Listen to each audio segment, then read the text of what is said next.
Another triangle example. Again, a reminder, the formula for a triangle is 1/2 base times height.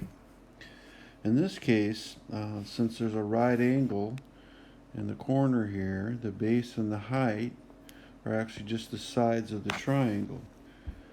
Again, remember that a triangle is always half of a rectangle, in this case half of a square.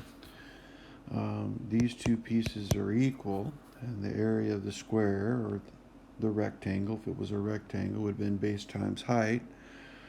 This triangle is just half of that. So we get, in this case, 1/2 of 11 root 24 times 11 root 24, which is 1/2. 11 times 11 is 121.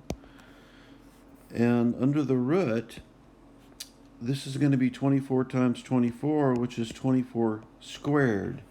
24 squared is 576. I'm not going to write that because I know that a square and a square root are inverses of each other. The square root of 24 squared is 24. So this is 1/2 of 121 times 24.